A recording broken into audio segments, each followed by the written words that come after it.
మన సంస్కృతి హీనంగా బహుఘోరంగా దిగజారిపోయింది. ఆలోచించామంటుంది చలనచిత్రాలలో స్త్రీలు అరచిత్రంగా వేస్తున్న వేషం.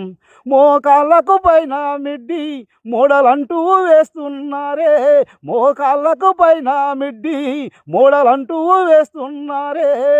ఉల్లిపోర సీర ఒళ్ళంతా కనపడి జాకెట్లే ఫ్యాషన్ ఆయే. నాడు విదేశీ వస్త్రాలు వద్దన్న దేశం మళ్ళా కావాలని మొండికేసే.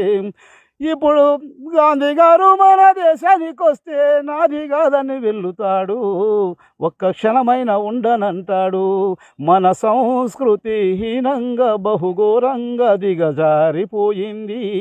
యోసించామంటుంది, యోసించామంటుంది. ఇలాగా దండోర సినిమా రిలీజ్ సందర్భంగా హీరో శివాజీ కొన్ని మన భారతీయ సంస్కృతి ఎలా ఉండాలనే దానిపైన మాట్లాడాడు. అందులో మహిళలు కట్టుబొట్టు అనేది చాలా, అంటే మన భారతీయ సంస్కృతి కట్టుబొట్టే. ఎప్పుడైతే కట్టుబొట్టు కరెక్ట్గా ఉందో అప్పుడే మహిళలు బాగా అలంకారం కనపడతారనేది వాస్తవమే. అయితే ఆయన ఒక మాట కొంత దొర్లినాడు, అది మాత్రం కొంచెం పొరపాటే. మిగతా విషయాల్లో మాత్రం అయితే మనం చూస్తే విదేశీ సంస్కృతిని ఇక్కడ వాడుతున్నాము, మన సంస్కృతి తీసుకుపోయి విదేశీ వాళ్ళు వాడుతున్నారు.